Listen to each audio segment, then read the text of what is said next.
All right, welcome everybody. So glad to see so many familiar faces joining today's webinar. My name is Kelly Hale, and I am EWEB's Climate Policy Advisor. I am super excited to be here with some colleagues from Baker Tilly today, but I am just going to introduce this concept a little bit. I am thrilled that, and I'm just making sure that we've got everybody in. Yeah, okay.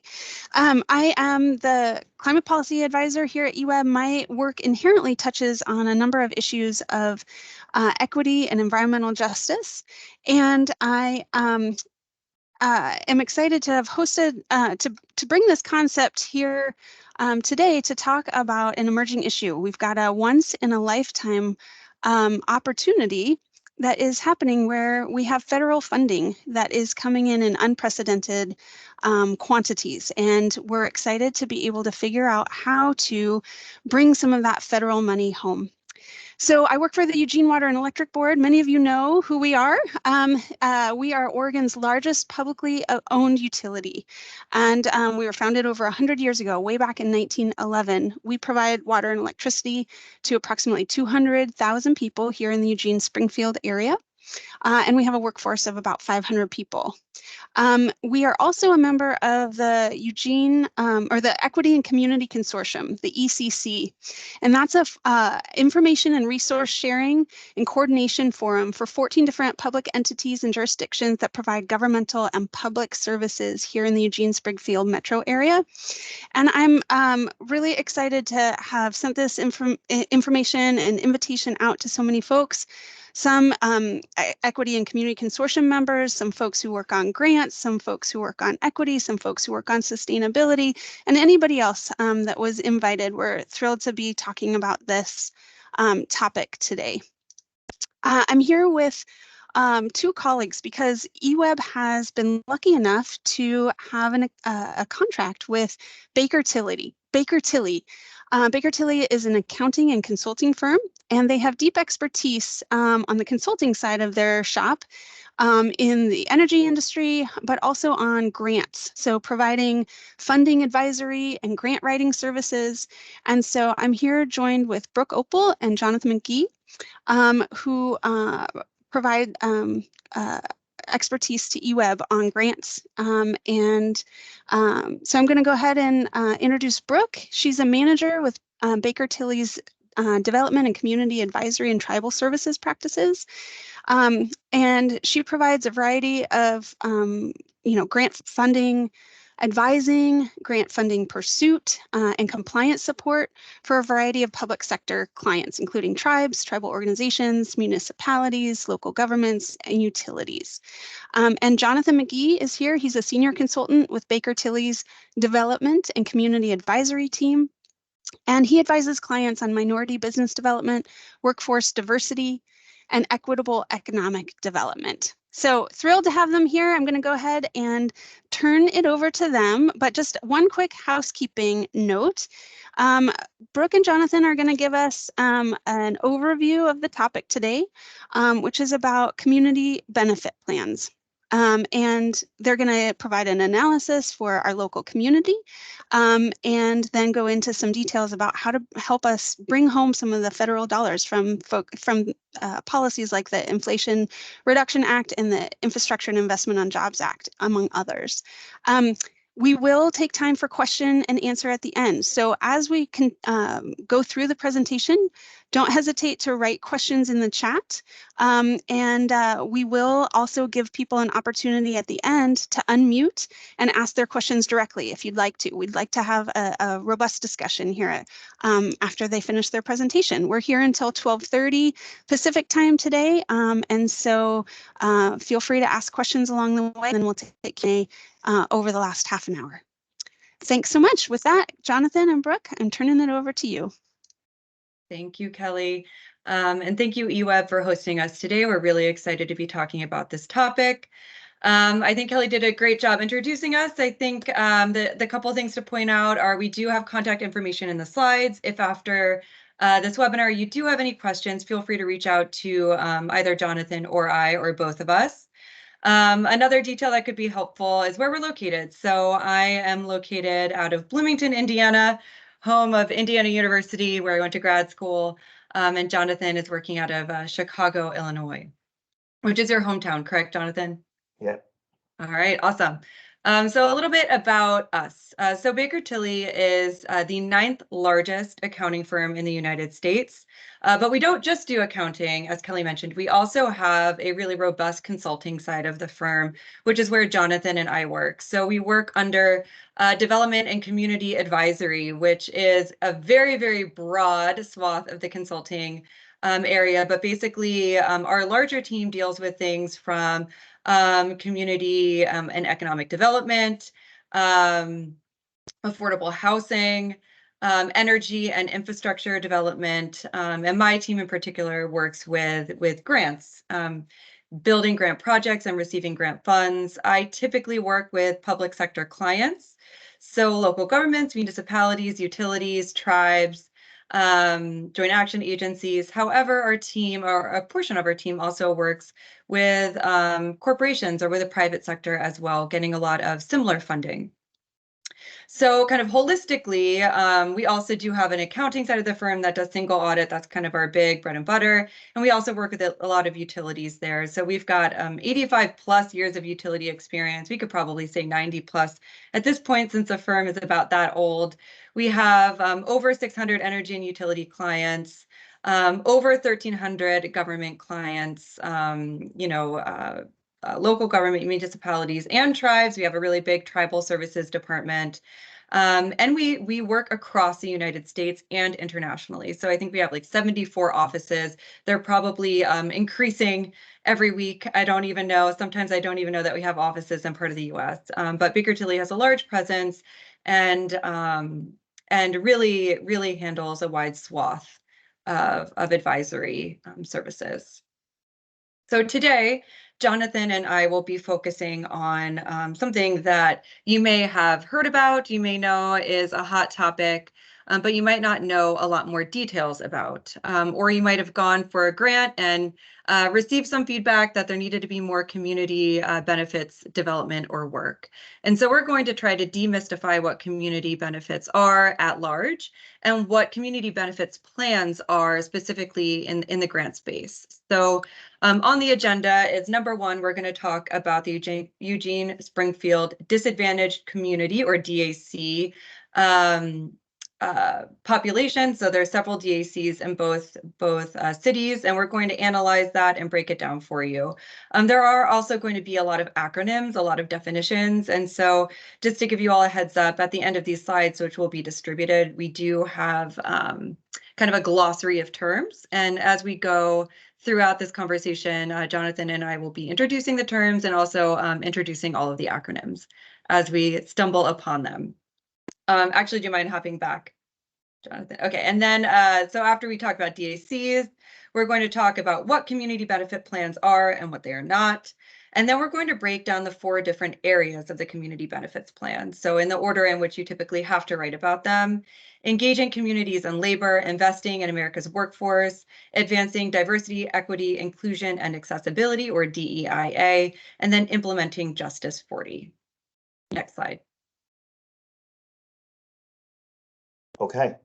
So as Brooke mentioned, we're going to talk a little bit about the data, right? So there's 2 tools that Brooke will talk more about later, but one tool is the Climate and Economic Justice Screening Tool, or CJEST for short. And what this really does is analyze census tracts within the Eugene and Springfield area to see which of these census tracts are disadvantaged, what are some of the burdens, both economic, socioeconomic, workforce, climate focused, and really giving you all a snapshot of what that really looks like. So one, you can leverage both quantitative and qualitative data to understand what the issues are that the community is facing. And so we're going to dive a bit into that for both Eugene and Springfield.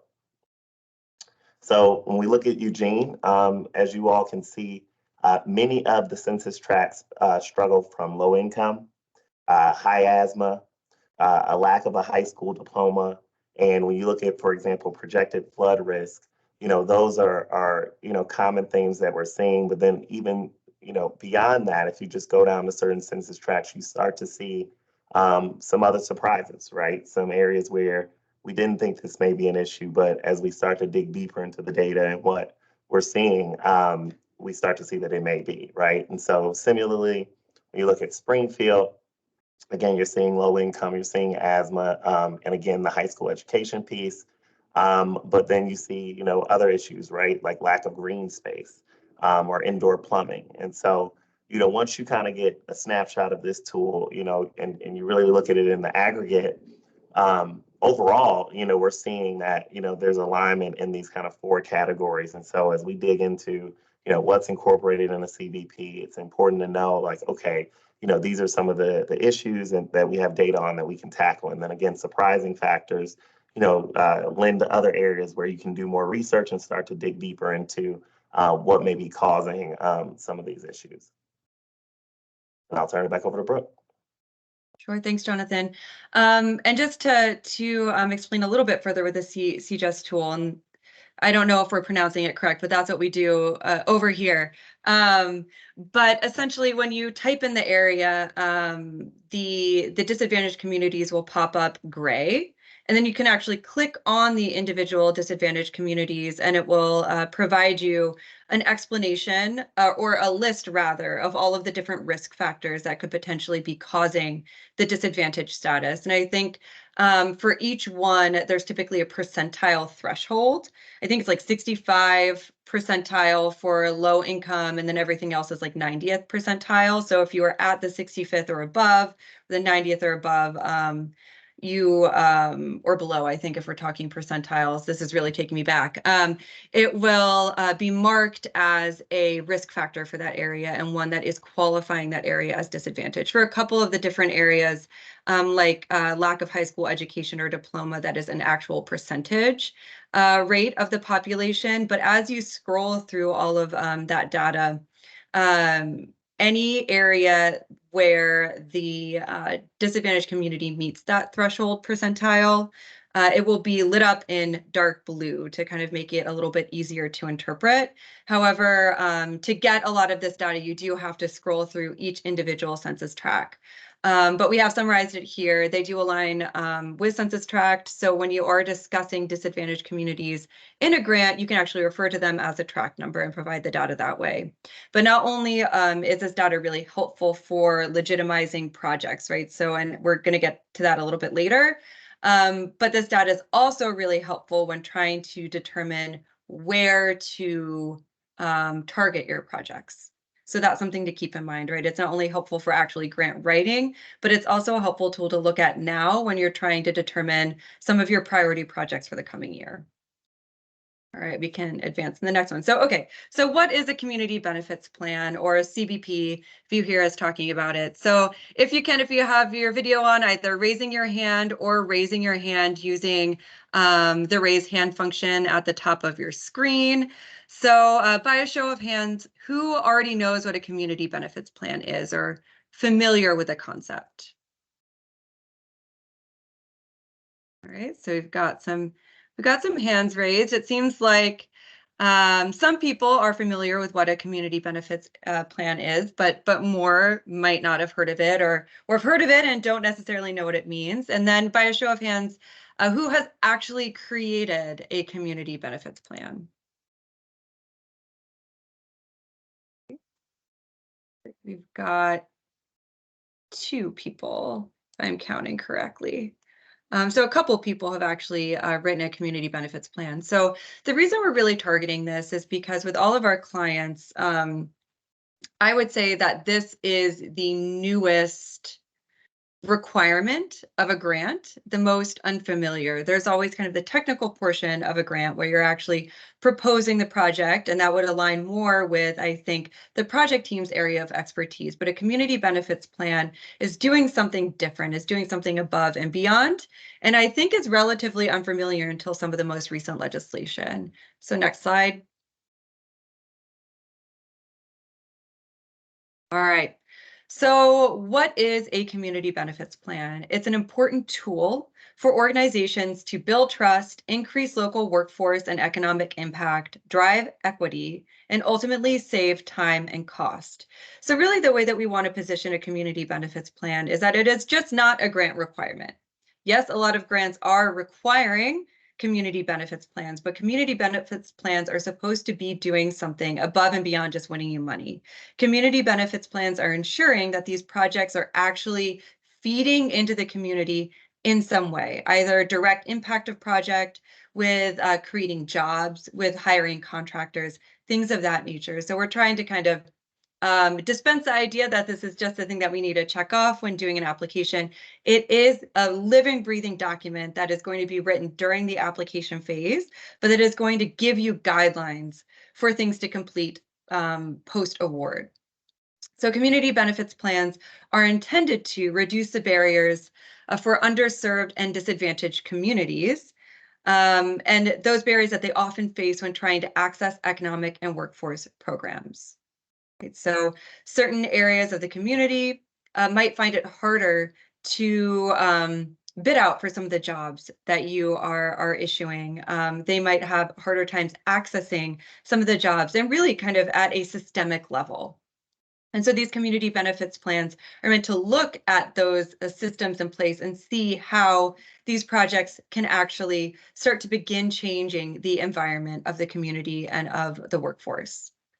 So they serve as strategic community-centric frameworks for outlining how an organization plans to collaborate with communities through their privately or publicly funded projects. So not just a grant requirement, it is something that you could do for a privately funded project.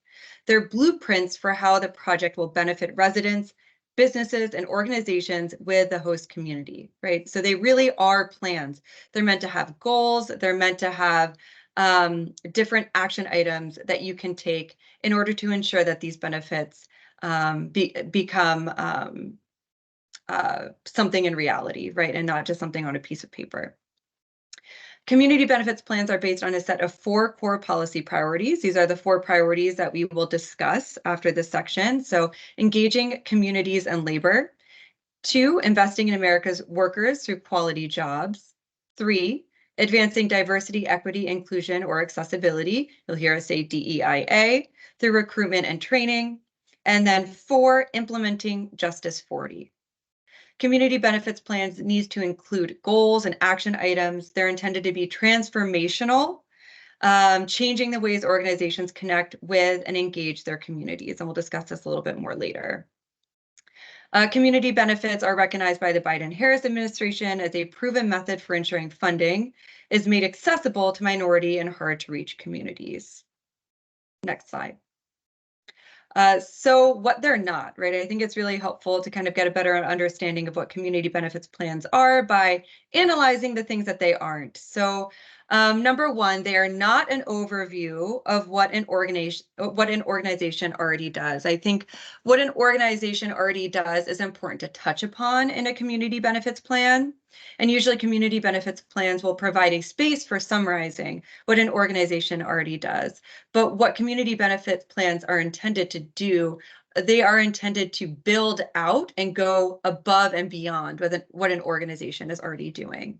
So they must have what we call SMART goals, right? They need to be specific, they need to be actionable, they need to be measurable. They need to basically say, here's what we're already doing and here's how we can kind of level up and use that as a foundation to go and do something more, and oftentimes do something that is innovative, that is going to change the way that the industry works.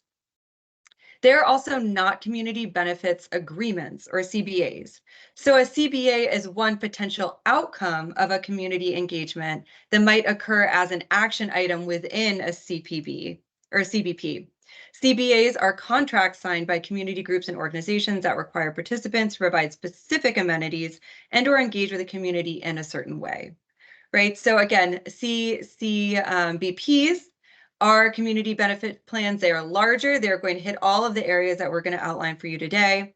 A CBA could be an action item that could result as part of a community benefits plan. But a CBA is really meant to be an agreement between organizations, and a CBP is meant to be and organizations plan for engaging with other organizations. Next slide.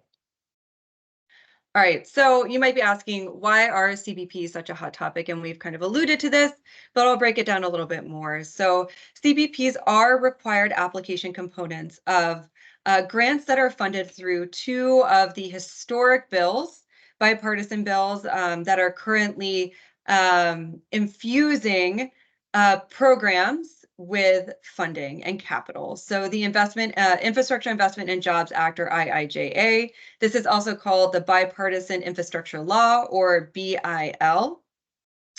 And also the Inflation Reduction Act, or IRA. So essentially all funding that is coming through these massive bills, and these are billions of dollars, and hundreds of new and old programs that are being funded through these two bills.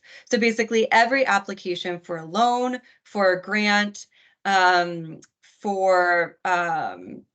would say that those are kind of the two main funding areas, but there are different nuances between the two. So any sort of loan or grant that you would apply to that is being funded by IIJA, which is a 5-year program, or IRA, you will need to either discuss community benefits within the main application or have a completely separate community benefits plans. I would say for some of the larger programs, so I'm thinking some of the large DOE or Department of Energy grant programs, like the Grid Resilience Program, or GRIP, that is currently open, you actually need to have a 12-page community benefits plan distinct from your main application, and you need to have a separate community benefits budget. So these grants are not just asking you to do these community benefits plans on your own dollar, they are also asking you to create budgets and factor that into your total ask to the federal government.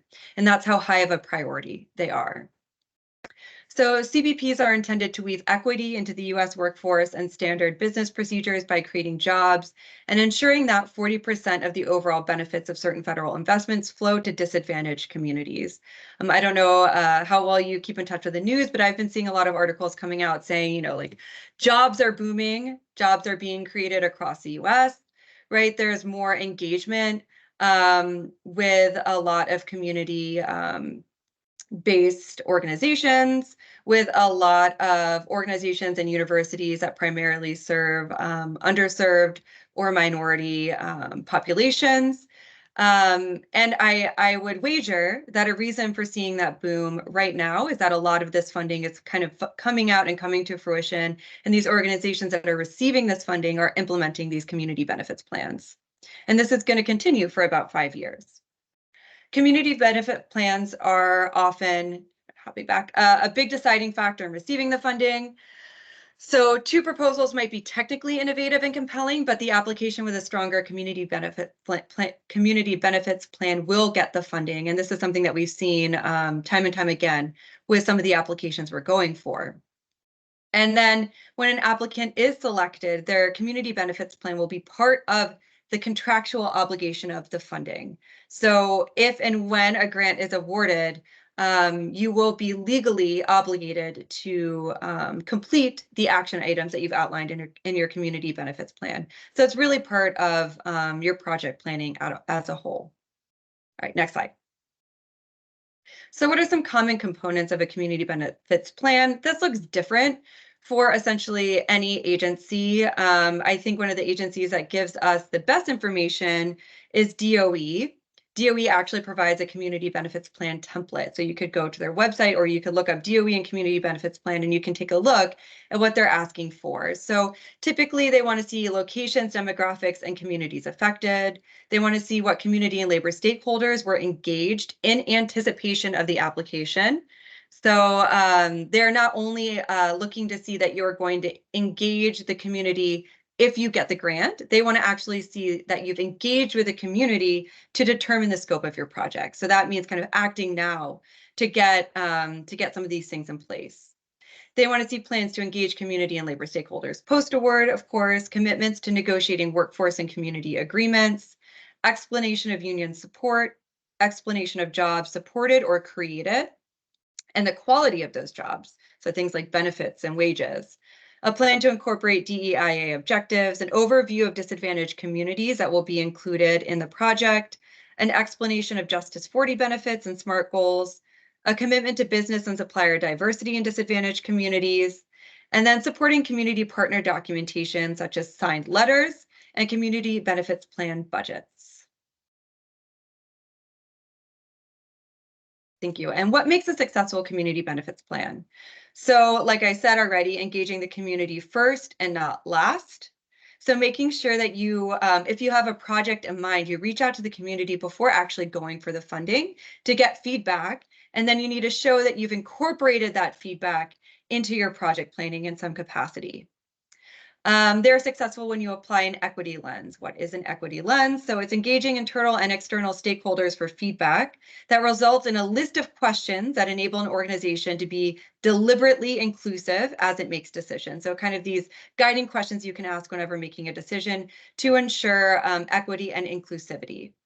Leveraging both qualitative and quantitative data. So use things like the census, organizational records, and other tools that we'll discuss, see just as one of them, to really bolster your arguments. And then use qualitative data provided through community outreach events or surveys to bolster your maybe explanation of need or community impact.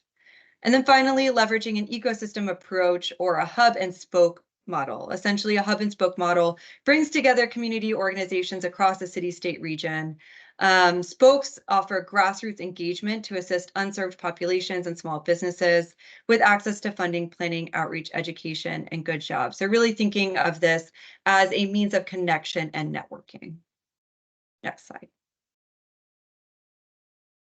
Awesome. Thanks for that, Brooke. So as Brooke mentioned, a key component of your CBP is engaging community and labor. So what does that really mean? Well, first, of course, it's engaging the community, as Brooke said, first, not last, but really thinking about how do we ensure transparency and accountability throughout the life of the project, right? So some best practices around community engagement include community advisory councils, that represent business, labor, government, community, and faith-based organizations. And, what we found is that many folks, when developments happen or projects happen, it takes 3 to 4 years for those projects to happen. And communities then aren't engaged. And so there's never any type of accountability, right, about if the jobs were created, did the funding get to the workforce programs? And so really it's putting in an infrastructure in place to ensure that we are holding ourselves to these metrics that we put into our plan and ensuring that the funding is actually being mobilized. Another key component of this is agreements and memorandums of understanding. And so, what this really looks like are, formal partnership agreements that demonstrate to the government that you all are committed to actually doing the work that you say you're going to do. So if it's an apprenticeship program, if it's working with a trade union on the project with a project labor agreement, or you are working with a university to establish an internship or a fellowship where folks can actually work from an underrepresented or disadvantaged community on the project.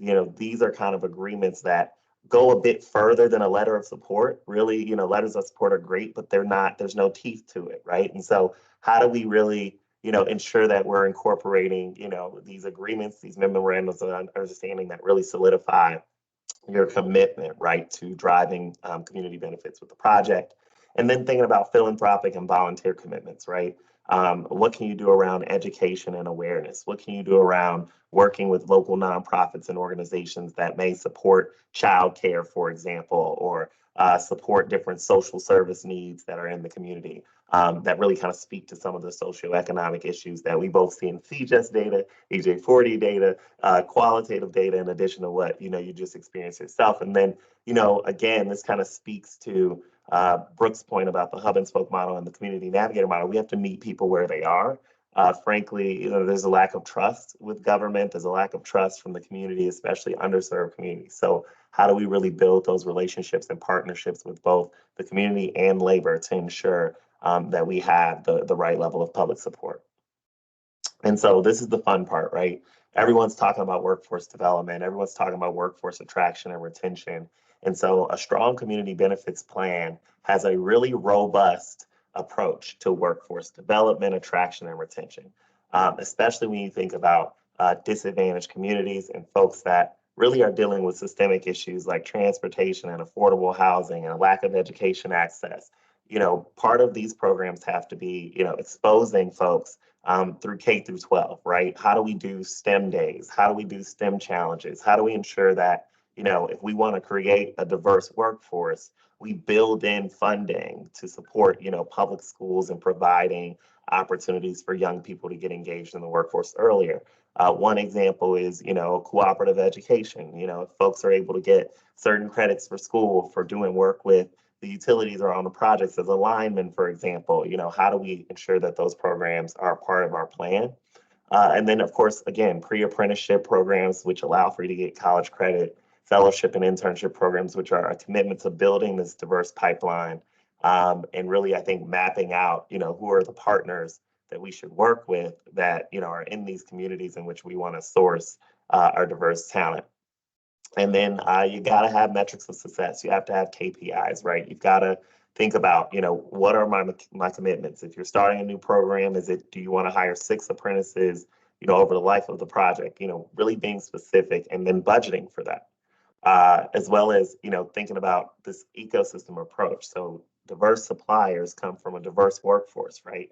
And skilled folks with the skills necessary to be able to actually contract or do work in this space. And so how are we providing programs and opportunities for technical assistance and capacity building, with local university partners, for example, to help drive more energy efficiency contractors or renewable contractors, or just working through folks throughout the life cycle of the project. So just, again, some innovative ideas, some best practices that we've seen prove successful, and something that's actually just good business for many folks that are trying to really recruit a diverse workforce in this labor market. And last but not least, we've heard DEIA a lot, but really I wanted to give you a broad framework on how do you really weave this into every step of the application, right? And so really it's thinking about, from a workforce standpoint, both internal and external. How do you ensure that employees have the resources that they need? How do we ensure that, there's, internal opportunities for economic and upward mobility? How is pay? What are some wraparound services or opportunities for employees to get to work so that they can be successful, right? And that's internal. And then really just external is the similar kind of piece of this. If we're going to have a pre-apprenticeship program, or, for example, low income and a lack of high school education is an issue in one part of the community that you're actually trying to engage, and there's also a transportation desert there, we know that there's going to be a need for extra resources. And I think institutionalizing that across all business units, what we find is many folks may, say, well, we do $50,000 to the school, we provide this much in procurement, but how are we really thinking about the funding opportunities across professional services, across purchasing, contracting, and then, of course, the project itself, how are we thinking about weaving equity across the opportunities for the community to benefit economically? And then I think being inclusive and intentional, right? Really making sure that there's, employee surveys and resource groups and opportunities for feedback, both internally and externally, and overall commitment, right, to accessibility, right? And ensuring that folks that, have different, challenges, that they have the resources that they need as well. And that's really thinking about this from across every step, workforce, suppliers, and internal business, not just one level of the application. And then I'll turn it back over to Brooke. Great, thanks, Jonathan. So finally, oftentimes kind of the number 4 of a community benefits plan is investing in Justice 40. So what is Justice 40? It's something you may have heard, but essentially it's the goal that 40% of the overall benefits of certain federal investments, like the IIJA or BIL, must flow to disadvantaged communities that are marginalized, underserved, and overburdened, specifically by pollution. This is part of Executive Order 14008 of 2021, which places the climate crisis at the forefront of foreign policy and also national security planning. So Justice 40 is not just social, and economic. It is also meant to be an environmental initiative. And you'll see that in some of the data, like with the CJUST tool, lack of green spaces, diesel particulate matter, things of that nature. So there's several different categories of investment within Justice 40. So climate change, clean energy and energy efficiency, clean transit, affordable and sustainable housing, training and workforce development, remediation and reduction of legacy pollution, and development of critical clean water and wastewater infrastructure. So it's a really broad and holistic focus on climate change and really trying to make sure that benefits are seen across all areas of the US and especially kind of flowing into those underserved areas. So Justice 40 is being implemented through hundreds of new existing federal programs across the government, such as the IRA, IIJA, and even earlier in the American Rescue Plan funding. Next slide. Thank you. So Justice 40 community benefits content. There's kind of two main areas that you're often asked to address in these areas of the community benefits plan. So first off, you're asked to outline the Justice 40 benefits, SMART goals, and affected communities. You'll be asked things or asked to address things like, will there be a decrease in energy or transportation burden? So for instance, energy or transportation costs for low-income households, like are they high? So is there a high energy or transportation burden? Is it really expensive to take public transit? Things of that nature. Will your project decrease environmental exposure and burdens? Will your project increase access to low-cost capital? Will it increase quality job creation, clean energy job pipeline, and job training? So things like apprenticeship programs. Will it increase clean energy enterprise creation and contracting, right? Is there going to be any sort of priority given to minority-owned businesses, woman-owned businesses, veteran-owned businesses, or small businesses? Will there be any increase in energy and transportation democracy, including potentially community ownership of project assets? You know, so if you're making a community center or a transportation hub, will you actually turn that over to the community in some way? Will your projects increase parity in clean energy technology access and adoption? Will there be an increase in energy resilience or in transportation networks? Will there be any other sort of benefits in this area? It might also ask you to identify and anticipate negative impacts on disadvantaged communities and to explain how these impacts will be mitigated. I often think that this is kind of one of those trap questions, but they do not want you to say there's going to be no negative impacts. They want you to brainstorm as much as possible to anticipate any potential negative impact, and they want to know that you've created a thorough plan for how you can mitigate that. So they are going to want to see some sort of attention, and any sort of project could have potentially negative impacts, like it could even be like these projects are large infrastructure projects and it's going to create a disruption to traffic. It could be that people are having to access right-of-ways like around properties, things like that, and how can we mitigate those negative impacts? Next slide. There are several tools that you can use in this Justice 40 section and that you're going to be asked to use in the Justice 40 section. Baseline tool would be that climate and economic justice screening tool that Jonathan outlined at the beginning of this presentation that showed 21 disadvantaged community tracks between Eugene and Springfield. So number one, pretty much all Justice 40 sections are going to want you to use this CJUST tool to indicate how many DACs they are and what DACs are being served and what qualifying factors or risk factors are kind of causing these DACs. You can also use things like the census or any sort of data collected by your organization or by surveys to really bolster this argument. There's also another tool, which I'm going to outline briefly, called the Environmental Justice Screening and Mapping Tool, or EJ Screen. So next slide. I find EJ Screen less accessible to use than the CJUST tools. So that's why I like to say it's kind of supplementary to add some nuance to what you find with CJEST. So if you go into CJEST, you'll know where your disadvantaged communities are, and that'll give you a baseline for addressing this Justice 40 requirement. But you can bring in the EJ screen, especially to add nuance to those environmental and socioeconomic indicators, especially the environmental. This is a tool created by the EPA. That compares region-specific environmental indicators versus state and national indicators. So it's really helpful for that kind of comparative analysis. And I would say it is most often required in EPA applications or any application for a project that is intentionally meant to address some sort of environmental factor. So like I just did one that was like a diesel emissions reduction, right? We had to use the EJ screen. It also compares racial and socioeconomic indicators for a region, and it's best used on greenhouse gas and carbon reduction projects. What you see here in this image is actually the data we drew for the Eugene-Springfield area. And we can advance to the next slide.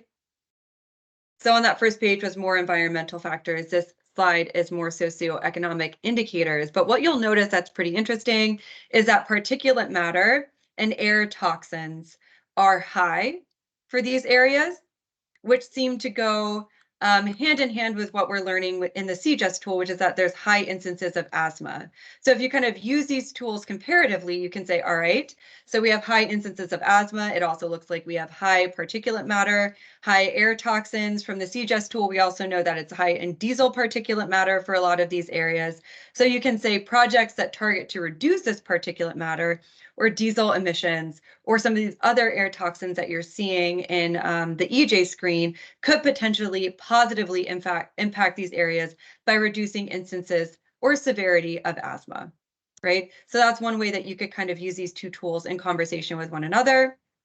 You'll also see in the EJ screen that there's a high population of low income and also a high instance of unemployment, which also helps bolster the information we're getting in the CJEST tool, which all 21 census tracts are DACs because of low income. CJEST tool did indicate some areas had a significant unemployment rate, but this EJ screen will be able to allow you to interpret that with more nuance. So it also lets you know what priorities might be in these areas. So decreasing air toxins, decreasing particulate matter in order to promote health outcomes, especially for your portion of the population that are living with asthma.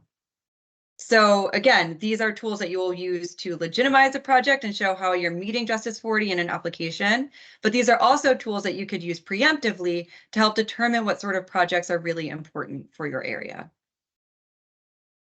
Next slide. All right, so that is pretty much what we have in terms of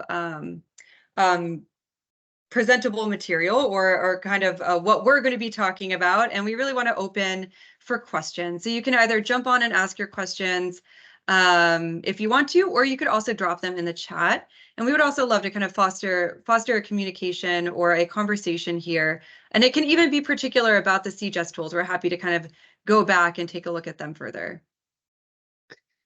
Brooke and Jonathan, thank you so much. That's super helpful to provide both an overview of some of the patterns you're seeing here in our local community, as well as what are the components that make a grant application really successful, right? I wanted to just kick off this discussion because I am so excited at how many people are here. We've got a wide swath of our local community that are working on these issues, and actually, even hosting this webinar was a goal of mine for a little while here because I think this topic really matters. One of the things that is really important about the federal legislation that passed is that they are seeking to bring renewed emphasis to all the topics that we're talking about today. And I thought it was really important, something that you said, that community benefits plans are intended not to just talk about what we're already doing, but to be transformational. we're really intending, the goal behind some of this historic funding is to get communities to really engage in these kinds of conversations like we're having today, and to understand their community better. And these tools that you're talking about, whether it's CGEST or EJ Screen, and there's many others that emphasize other criteria, whether it's public health criteria or other environmental criteria, these tools are really designed to help us understand how our community is faring, where there are opportunities, where there are areas of priority to focus on. And so I just really am excited to engage in this conversation. I'm excited to share this information. I'm excited to look at what the patterns are here. And I'm hoping that we can develop other forums where we can share information and work together with many of the organizations that are on the call today to figure out how we start building these transformational components, because it is a lot of work to put these grant applications together, and it does require these conversations to start even in advance of the notice of funding opportunity being put out, because they do expect a lot in these kinds of things. So I just thank everybody for their time and attention. I want to go back to the Eugene-Springfield analysis, and I want to just open up the and if we can actually go back to those first couple of slides that you had for Eugene-Springfield, and using that climate and economic justice screening tool. Actually, if you could go back one more and look at the map, I just want to make sure everybody had a chance to see that. This tool shows where the census tracts are in our community. And a census tract is just a federal government way of looking at a community. It's roughly sections of the community that have about 4,000 people in them. So that's, there's a definition for census tracts, and that's how these are identified and looked at over a long period of time. But if we can go ahead now back to the summary slide that shows the areas of consistency across those census tracts. Two more, I think. I guess, yeah, this one. I'd love to just open it up for discussion and ask folks on the call today what surprises you might have had in seeing that these are the common risk factors that are showing up again and again across these census tracts in Eugene and Springfield. And I'll just let you know that I looked through this tool, so I'm coming at it from EWEB's perspective, and I wanted to know what are the trends, what are the things that we can see that are common across both Eugene and Springfield and across multiple census tracts. And then I looked at some things that were specific to the type of services that we provide here as the electric and water utility. And I was both pleased and disappointed on a couple of those things. So, so the first one was that we know low income is a big deal. We know asthma and high school education are coming across many of these different census tracts. And then I looked at two other specific pieces of information that related to EWEB specifically. There's one about cost of energy and energy burden for our community, and it shows the percentile for energy costs in our community. And I was, we know that energy costs matter because we're in lots of these census tracts are showing that we have low income populations. So we know that matters, and we know that all costs matter when we look at areas that have sensitivity to low income. I was pleased to see that we don't exceed the federal threshold for energy costs in our area in any of these census tracts.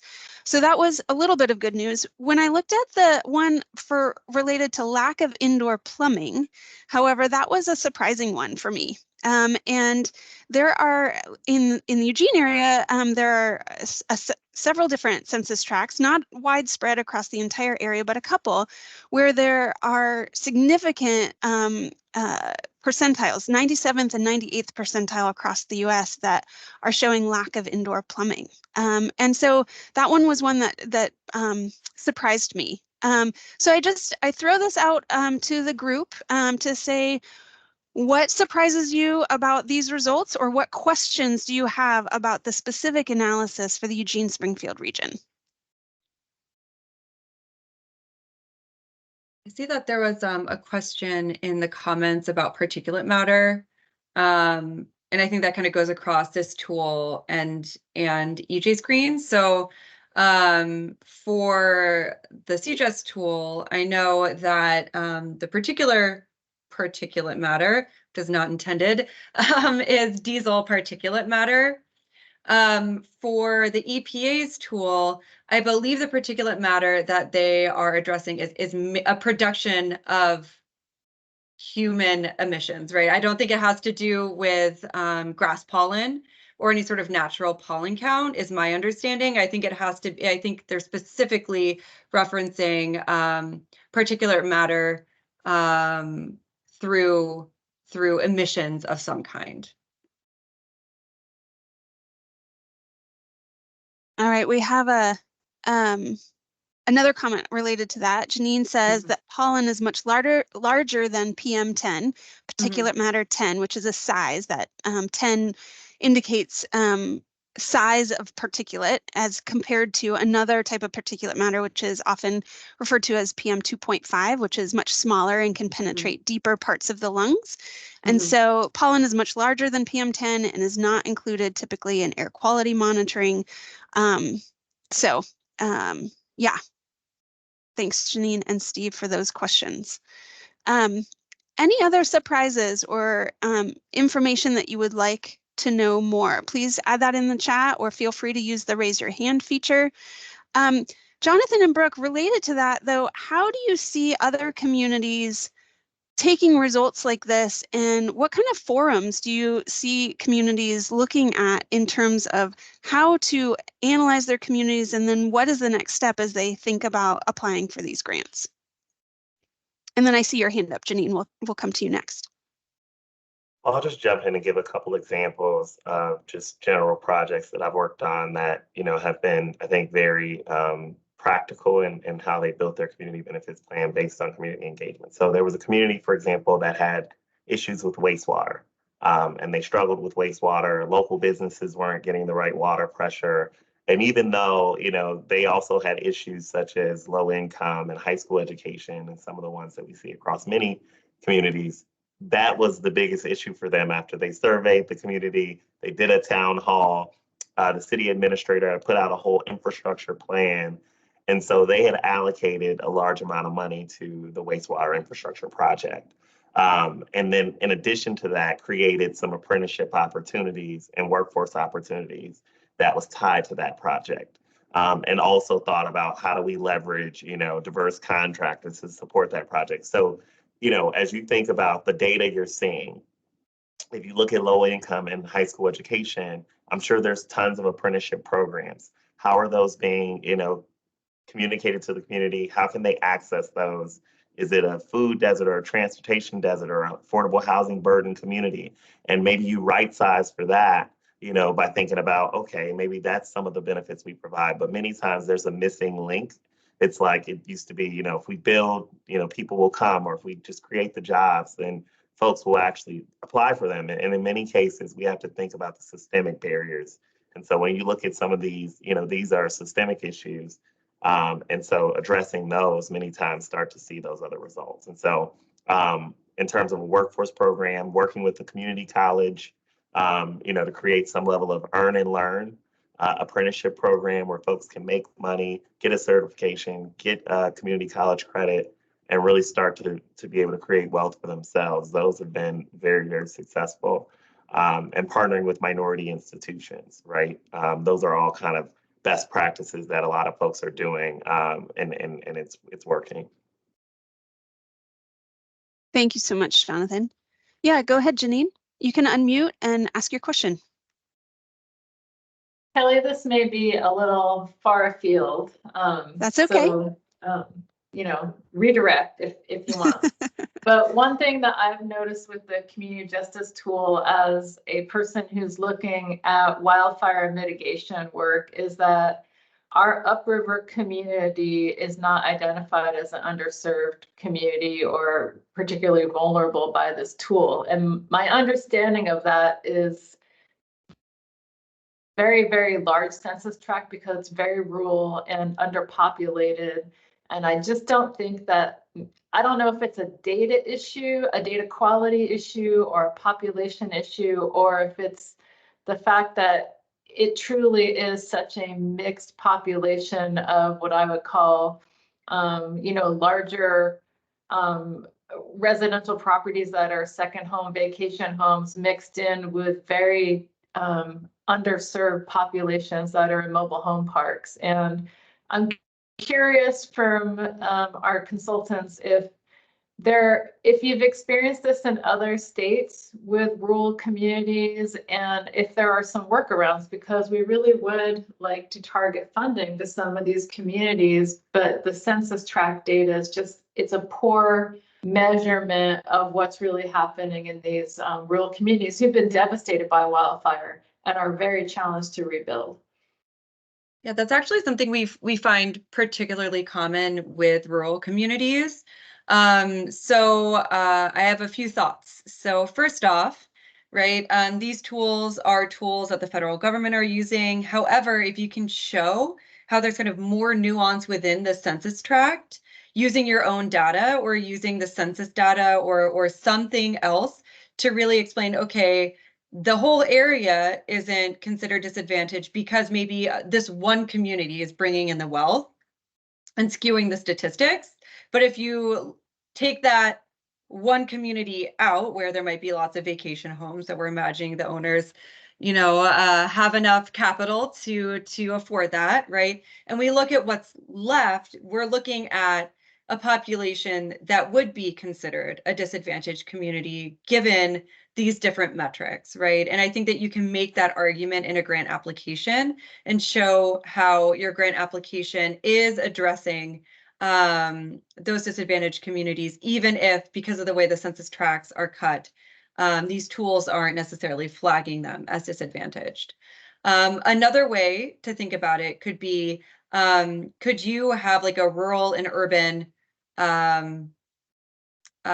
partnered project, right? Is there a way to have multiple different participants, right? You might be the primary applicant, someone else might be the primary applicant, where you're serving a larger region or area of population where there are maybe some census tracts that are marked using these tools as disadvantaged, but explaining then how these unmarked areas still have disadvantaged populations within them, and how this project is holistically addressing both areas. So creating that partnership model where you expand the population served could also be really helpful. And I've seen some of that with some of the applications we've gone for, like specifically like one city is partnering with certain rural counties to create a much larger project that would affect an entire region of a state. Building on that, and then Steve, I see your question in the chat. I'll get to that in just a moment. Brooke, how do you see that addressing the competitiveness of the grant? If you are doing what you first suggested about using individual data or local data to recognize that, hey, there is within this larger rural area, there is a population that is disadvantaged that's local to that area. Does that challenge your immediate competitiveness? Because it's, if somebody were to look at the census tract, they would see, oh, well, it's not coming up as highlighted on CJust. So they don't, they screen it out, your application out on kind of a first screen and don't get to the section where you're kind of describing that. Yeah, so I can explain to the best of my knowledge, right? Because I don't think that we can see, a lot of these processes are not, they're only as visible as they'll allow us to see, right? I would say that there have been instances in which applications have been set aside because not enough of the project went to disadvantaged communities. But that was not the only factor that was setting them aside. So I can't tell you exactly how much it was affecting it. I would say if possible, my recommendation would be to have an area of the project marked as disadvantaged using these tools to make your application as competitive as possible. So I would say that the first strategy could be successful, especially on maybe a smaller grant or one that's specifically targeted to rural areas.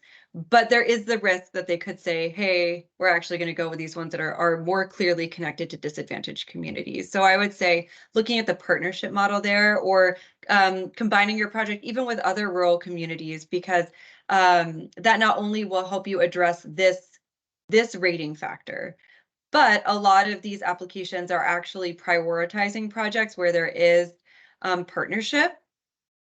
So they're going to want to see not only that a disadvantaged community is affected, but they want to see how much or how wide or how significant a project could be. And they want to see organizations working together to give the maximum bang for the federal government's buck. So I think you would not only be addressing the Justice 40 requirements, but also increasing your competitiveness by showing that you're bringing in multiple applicants and recipients and organizations to do a holistic project. Great, that's very helpful. All right, so Steve Matella has a question in the chat. It says, should we be comparing our community's CJUST scores to others to determine if our problems are severe enough in comparison to be able to win grant money? Or are funds distributed in formulaic ways that don't ultimately compare community versus community in that way? Yeah. What's your experience been in kind of seeing how that works? So there are different kinds of grants, I can start off by saying. So there are competitive grants, which are just that. They are competitive, right? You will be rated based on metrics. And those with the highest score will be given the funding. There are also grants that are called formula grants. And formula grants essentially use a formula to allocate funding to specific areas. I would say that formula grants are more common, at least from the federal government. Formula grants are more common for states and tribes, right? So there's one big example is there is the Preventing Outages and Enhancing the Resilience of the Electric Grid. It's a grid resilience grant. It is a formula grant to states and tribes. So at the start of each application period, states and tribes know exactly how much they're allocated given this formula. They need to jump through the hoops to get it. It's not a competitive grant. If they do what is required, they get the funding. Otherwise, it is competitive. You are being compared to other applicants. However, when using the CJUST and EJ Screen tool, remember that these are already comparative, right? So CJUST is using percentiles. So that means you're being compared to all the other communities in the United States. And with the EJ Screen, I think you'll see the numbers directly for state and national, and you'll want to bring that up. You'll say, here's our number, here's the state's number, and here's the national, and ours is more severe than both the state and the national. So you're going to want to do that within the narrative itself. But in CJUST, you won't necessarily want to be like, okay, how does Eugene compare to like Portland? I don't know. And then look up there. CJUST, I would say that would be less common because that comparison is already kind of factored into the percentile. Steve, do you have any follow-up questions about that, or did that answer your question? Steve says, how much more severe do we have to be considered worthy? Well, I can try to jump in here, Brooke. So I think one way to think about this is, what is the issue that we're trying to solve? Like, I think, from a logical, practical standpoint, when we say SMART goals, like, if we know that there's severe unemployment and we want to employ, 20 to 30 folks, let's just say a year, whatever, right? At least we're specifically targeting an area and we're trying to actually move the needle on it, right? So I think it's a comprehensive approach. If you look at Justice 40, you'll see some similarities in terms of what they're asking for there, as well as in workforce and DEIA. And many times the government asks you the same question 3 different times, right? To really make sure that you're doing what you're saying you're going to do. And so when I think about it, I think the environmental piece is key, right? Do no harm, right? Try and, fix the harm that's been done to the best of your ability. But the bigger piece is, working with labor, creating job opportunities and creating economic opportunity through this clean energy economy. And so I think innovative projects are partner-driven projects, regional projects, right? So to what Brooke was talking about, they want to see a regional impact. So even if your area is not disadvantaged, but the project's going to impact all these other disadvantaged areas, and you're the applicant, but you've got MOUs with partners that are regional, now it's a concerted approach. So in terms of being worthy, I think it's you get what you put in.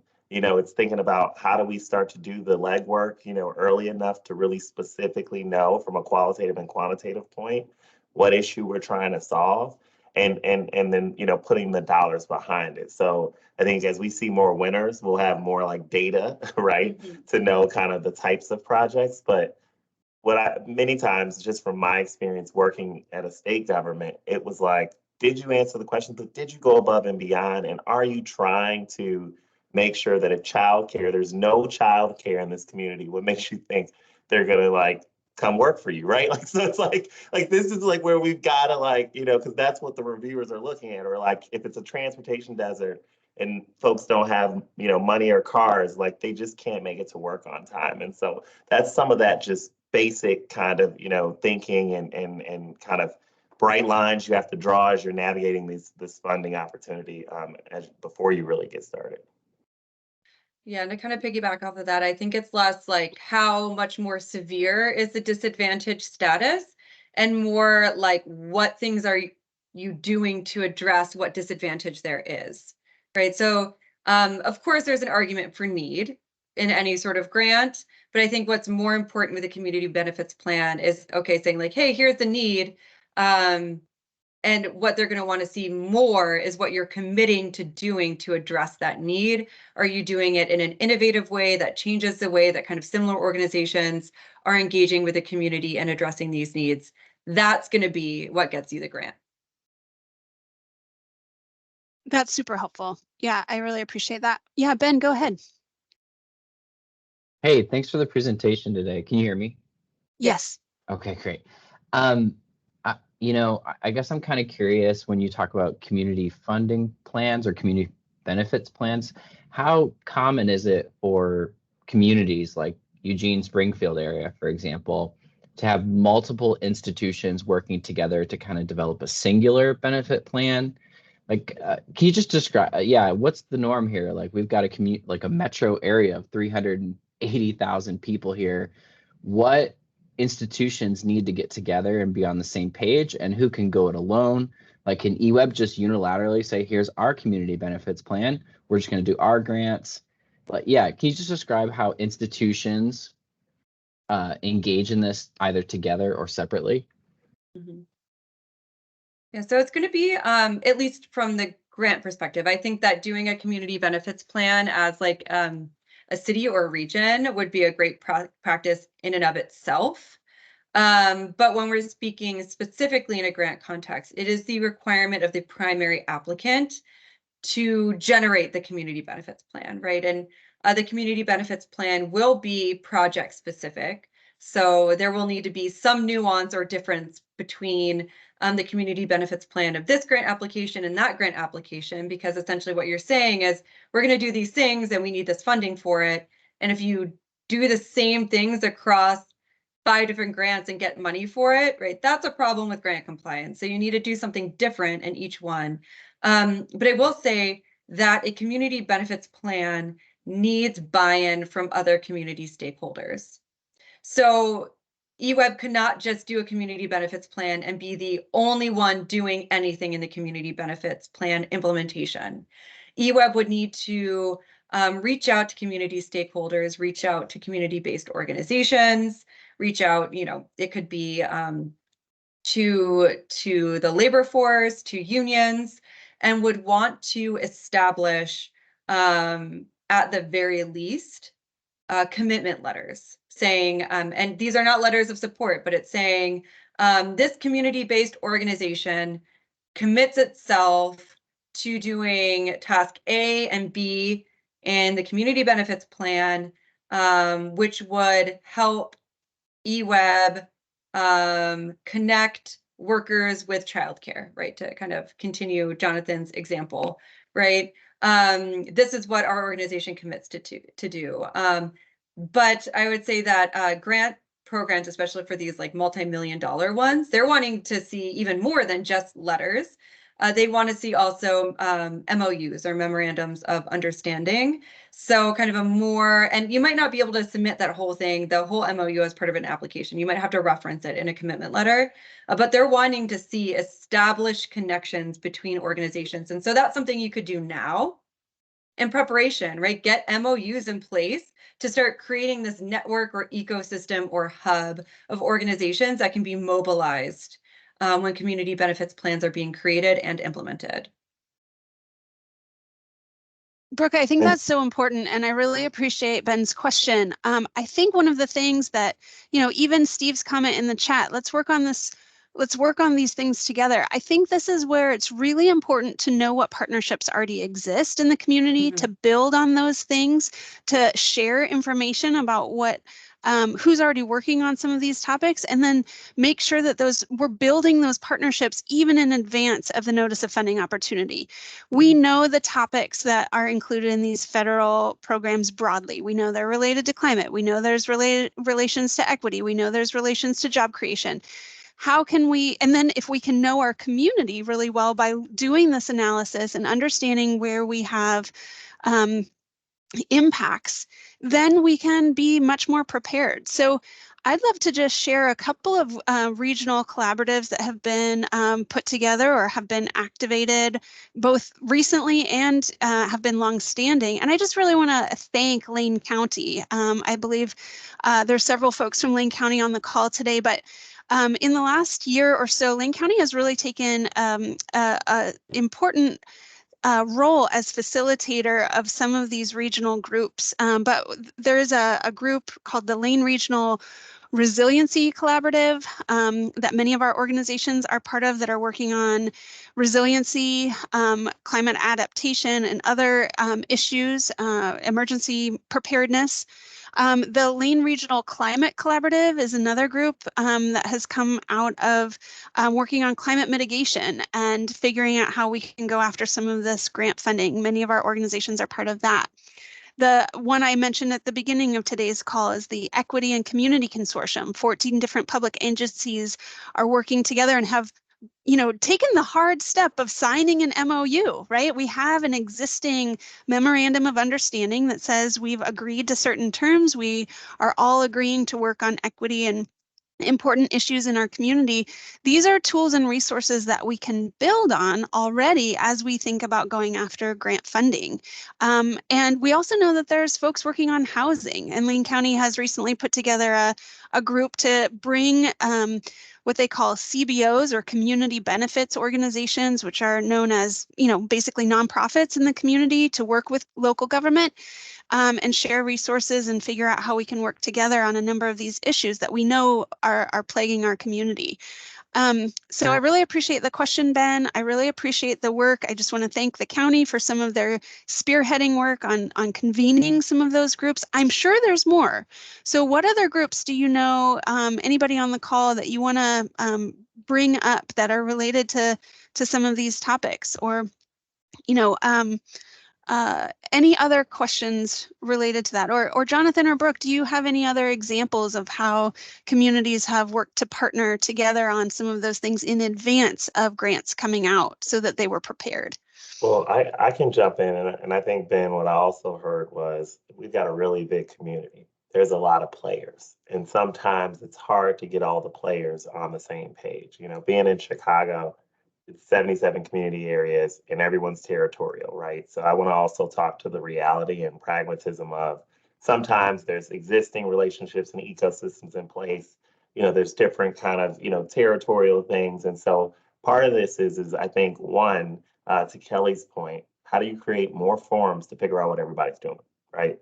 What happens is everyone's siloed and stovepiped. And so before you know it, you look up, everyone's doing MBE, everyone's doing workforce. It's like, okay, how about we all do it together? The community college can only do so many MOUs, right? And so then, how do we start to figure out what are things that we can tap into, right? And just like supercharge as a part of, our applications. And, I think being very specific about the problem you're going to solve and reaching out to people who do that work regularly. So like when I think about organizations that are common, right? You have your urban leagues, you have your minority serving chambers, you have, your advocacy groups, your faith-based communities. And so how do you just get a sense of, who are those folks that are already working on, these issues? One example was, in some states they have, NREL, the National Renewable Energy Laboratory, partnering with community advocacy groups. And so, those are the type of relationships you want to just like plug into because they've already got that buy-in. And so I think, it's never a direct science, right? But I think building a diverse coalition, and there's going to be multiple applications, right? I think the reality is multiple folks are going to want to either go it alone or work together. But the successful ones, and I know this to be true, are the ones that represent the most of the community. And it's this greatest number for greatest amount of people concept as well that the government really uses. And so who's impacting the most amount of people, doing the most amount of good, and having the largest amount of impact from an equity standpoint as well. Yeah, thanks for picking up on the question between the question there, Jonathan. I think, as I reflect on it, I think there's some strategic decisions that kind of need to get made by these consortiums to figure out like, hey, can we focus? Can we really figure out what is the best solution here from our collective viewpoint so that you can organize your resources more effectively and tell a clearer story as opposed to maybe a disjointed, scattered approach. So curious if you have any good examples of which institutions you see spearheading efforts at times, or I guess any best practices you'd suggest. Yeah, Brooke, I mean, I'll let Brooke jump in too, but I'll just give a couple right off the bat. Elevate, I don't know if you guys have heard of that organization. They're really popular. They're doing a lot of work nationwide, and they're a great group just to think about in terms of understanding climate and solar and different things like that. What I found is again, many of the economic development, corporations and chambers, many of them may not be as familiar with the space, but they're many times willing to sign on, with folks if, they know that they're going to have support, right? And then the community college, there has to be a relationship between K through 12, community colleges and universities. And I think that's where it gets tricky because many times it's like, there's already existing relationships. But for me, ones that I think are innovative, to me, that are a best practice is pairing kind of a community and advocacy group with a workforce agency, right, or group, in addition to a subject matter expert, right? So it's like, how do you put all of the players at the same table? So, for example, Elevate serves as an SME here in the Chicagoland area. We've got the workforce agency that's a part of the group. And then you look at, a community college or folks that actually can attract the workforce. Then you've kind of closed the whole loop on, how do you really start to build that kind of pool, that workforce talent pool. So that's just one example, but I'll turn it over to Brooke to see if she has thoughts. No, I think that those were all great examples. I think, looking at, any sort of economic development councils that you have in your community, really, really helpful. I always say schools are a great resource. So already Jonathan mentioned that. I always recommend, touching base with any sort of apprenticeship programs, trade schools, try to use work that's already being done, just connecting it to the projects that you're doing. And I would add the link to Elevate. I saw someone say that. I would add just there are other community benefits organizations, nonprofits in the community that are already doing some work to kind of look at what services are most needed. United Way of Lane County comes to mind as an example of an organization that works with many other nonprofits in the community to understand where the need is the biggest and to funnel resources to where the community issues that are highest priority are being addressed. So that's just one example. It's certainly not comprehensive, but there are many different organizations that are working on different things. And Brooke and Jonathan, just here as we're kind of wrapping up, how are you seeing local data being collected and brought into some of these mapping tools, right? You talked about EJ Screen, which is national, it's based on EPA. Some states like Washington and California around us have taken EJ screen data and actually created one specifically for their state. Oregon's not lucky enough yet to have that, but I know some of our government agencies, I believe it's DEQ and Oregon Department of Energy, are working together to figure out how they can take some of that federal data and enhance it with local sources. We're not quite there yet. They haven't launched that. It's something that they're looking into, but I know that there are a number of smaller groups that have collected data and have information, whether it's the city or the county or nonprofits in the community. EWEB has lots of data on different things. How do we make that available or share that in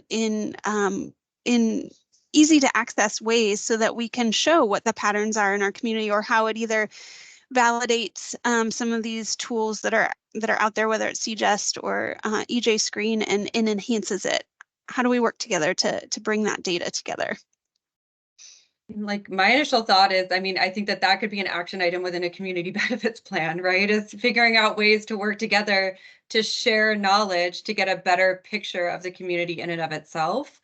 Some actionable ways to do that, I mean, from kind of a project planning perspective, would be doing surveys or community meetings. Even just self-reported data is helpful data. I know a lot of utilities or energy districts we're working with have done kind of these large initiatives and outreach initiatives to get as much detailed information about their customers as possible. Also kind of from a more energy, and I think this would also, I work less in the water space, so so forgive me if I say something that isn't correct, but I know a lot of smart meters can also help really itemize and explain data. Like even things like, what sort of devices are being used the most often in certain areas, and all of that can kind of be compiled to create a good picture. And so I think, is there a resource that organizations could create, like a SharePoint or something to offer some of that data, or can more initiatives where everyone in these kind of large community stakeholders come together to even just have those discussions to know what's out there and available?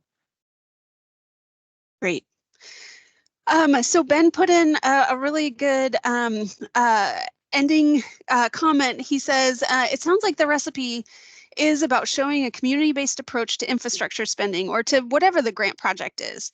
To build your ideal grant application, you need a couple of different things in your recipe. You need, whatever the infrastructure organization is, maybe your utility or your city. You need your workforce and your educational groups represented. Those are either your nonprofits or your school systems and your community colleges and universities. And then you need your economic and chamber of commerce organizations. And finally, you need your community groups, the environmental and social groups in your community. I think that's a great comment to wrap it up on, Ben, because I think you just, I think you nailed it. And so any last questions or any last comments that Brooke or Jonathan you want to add?